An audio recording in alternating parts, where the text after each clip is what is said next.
도입 정치를 움직이는 보이지 않는 손, 감정. 시청자 여러분 반갑습니다. 시사통통입니다. 오늘 우리가 다룰 주제는 더불어민주당 내에서 뜨거운 감자로 떠오른 합당 논란입니다. 흔히 정치는 냉혹한 계산과 전략의 산물이라고들 말합니다. 하지만 그 이면을 들여다보면 인간의 가장 근원적인 감정인 연민과 그 반대편에 서 있는 불편함이 거대하게 충돌하고 있음을 발견하게 됩니다. 현재 민주당 안팎에서 벌어지는 조국혁신당과의 합당 논의는 단순히 의석수를 합치느냐 마느냐의 산술적인 문제가 아닙니다. 이것은 조국이라는 한 인물을 어떻게 바라볼 것인가, 그리고 우리 정치에 공감이라는 가치가 존재하는가에 대한 근본적인 질문입니다.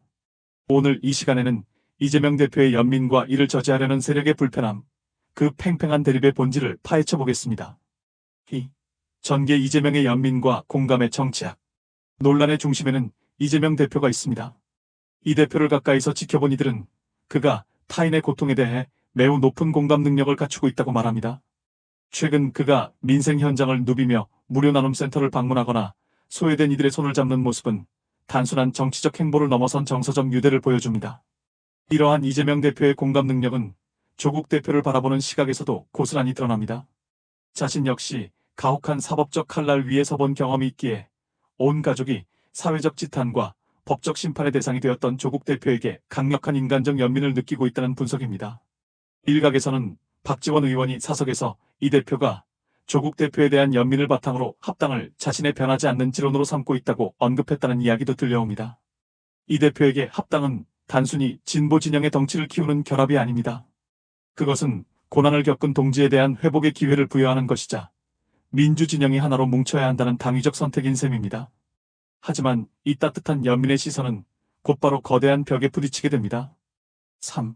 위기 불편함이라는 이름의 그림자, 그리고 언론의 공포. 합당을 결사반대하는 이들이 내세우는 논리는 표면적으로는 중도 확장성이나 선거 전략을 이야기합니다.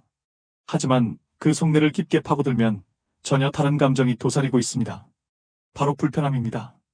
이 불편함의 중심에는 2019년 이른바 조국 사태 당시 팬데를 휘둘렀던 언론인들과 일부 지지층이 있습니다.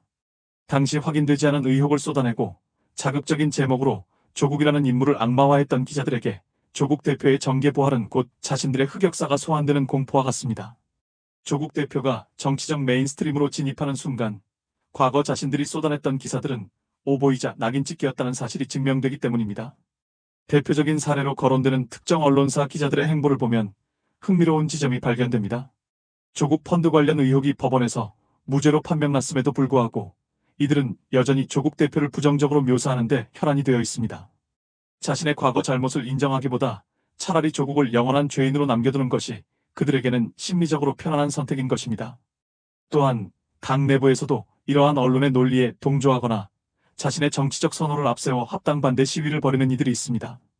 이들을 소위 파란 이찍이라 부르는 비판적 시각도 존재합니다. 이들은 윤석열 정부 지지자들의 과격한 행태를 닮아가며 연민이라는 인간적 가치를 배제한 채 오로지 호불호에 기반한 정치를 강요하고 있습니다. 4.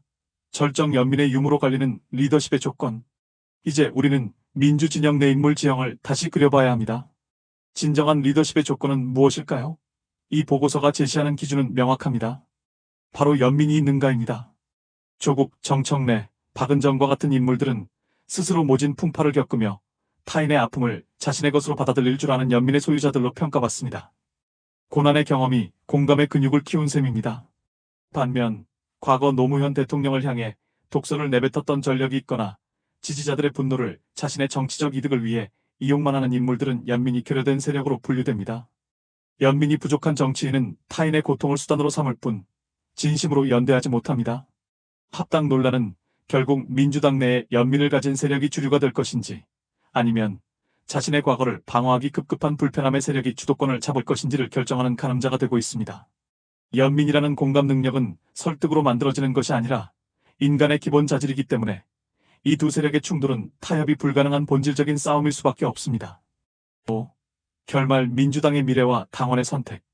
결국 이 논란의 종착역은 전당원 투표가 되어야 합니다.